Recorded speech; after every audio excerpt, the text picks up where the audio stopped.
નમસ્કાર મિત્રો, સ્વાગત છે તમારું અમારી YouTube ચેનલમાં। તો મિત્રો, આજના વિડિયોમાં આપણે ચર્ચા કરીશું ખેડૂત નોંધણી એટલે કે ફાર્મર રજિસ્ટ્રી વિશે। શા માટે ફાર્મર રજિસ્ટ્રી ફરજિયાત કરાવવાની રહેશે, જો ના કરાવી તો કઈ કઈ સેવાઓ બંધ થઈ જશે, ફાર્મર રજિસ્ટ્રી કઈ જગ્યાએ કરાવવાની રહેશે, કયા કયા ડોક્યુમેન્ટની જરૂર પડશે, આ તમામ વિગત આપણે એક જ વિડિયોમાં મેળવી લેશું। પરંતુ તે પહેલા વિડિયો ગમે તો લાઈક અને શેર કરી દેજો, ચેનલમાં નવા હોય તો ચેનલને સબસ્ક્રાઇબ કરી દેજો।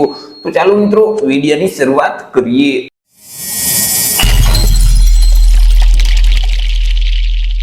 तो मित्रों, राज्य के केंद्र सरकार की विविध खेतीलक्षी सहायकारी योजना है। तो आ योजनाનો લાભ મેળવવા માટે તમામ ખેડૂતોને એક ખેડૂત ઓળખ કાર્ડ આપવામાં આવશે, જેના માટે ખેડૂતોએ ફરજિયાત ઓનલાઈન રજીસ્ટ્રેશન છે તે કરાવવાનું રહેશે, ફરજિયાત ખેડૂત નોંધણી છે તે કરાવવાની રહેશે।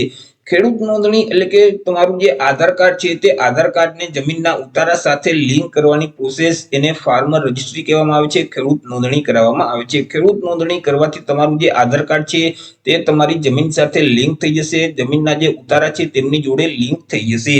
જેમ કે મિત્રો, પ્રધાનમંત્રી ફસલ બીમા યોજના છે, પ્રધાનમંત્રી કિસાન સન્માન નિધિ યોજના છે, કિસાન ક્રેડિટ કાર્ડ છે, અથવા તો તૈયાર થયેલ પાક છે તેને લઘુત્તમ ટેકાના ભાવે વેચાણ કરવું હશે તો પણ અહીં ખેડૂત નોંધણી છે તે ફરજિયાત કરાવેલ હોવી જોઈએ। ટૂંકમાં કોઈ પણ ખેતીલક્ષી સરકારી યોજનાનો લાભ મેળવવા માટે ખેડૂતોએ ફરજિયાત ખેડૂત નોંધણી કરાવવાની રહેશે। ખેડૂત આઈડીના માધ્યમથી જ હવે સરકારી યોજનાનો લાભ છે તે ખેડૂતો મેળવી શકશે। ખાસ કરીને જે પ્રધાનમંત્રી કિસાન સન્માન નિધિ યોજનાનો આગામી જે 19મો હપ્તો છે, તો આ હપ્તાની રકમ મેળવવા માટે ખેડૂતોએ ફરજિયાત 25/11/2024 સુધીમાં ફાર્મર રજિસ્ટ્રી કરાવવાનું રહેશે। અહીં ખેડૂત નોંધણી છે તે ફરજિયાત કરાવી લેવાની રહેશે। જો 25/11/2024 સુધીમાં ખેડૂત નોંધણી નહીં કરાવે તો આગામી જે ₹2019નો હપ્તો છે તે ખેડૂતોને મળવા પાત્ર થતો નથી। ચર્ચા કરી લઈએ કે આ ખેડૂત નોંધણી છે તે કઈ જગ્યાએ કરાવવાની રહેશે। તો ખેડૂત પોતે પોતાની રીતે છે તે નોંધણી કરાવી શકે છે। જે એગ્રીસેટેક નું પોર્ટલ છે, jjfr.agrisetec.gov.in નામની જે વેબસાઇટ છે તે વેબસાઇટ ઉપર જઈ અને પોતે પોતાની જાતે જ ઓનલાઈન રજીસ્ટ્રેશન છે તે કરાવી શકે છે। ઓનલાઈન જાતે નોંધણી કેવી રીતે કરી શકાય તેના વિશે આપણે ઓલરેડી એક વિડિયો અપલોડ કરી દીધેલ છે। જો તમારે જાતે નોંધણી ન કરવી હોય તો ગ્રામ પંચાયત ખાતે જે વીસી ઓપરેટર બેસતા હોય છે તેમની પાસે જઈ અને તમારે તમારું રજીસ્ટ્રેશન કરાવી લેવાનું રહેશે, ખેડૂત નોંધણી કરાવી દેવાની રહેશે।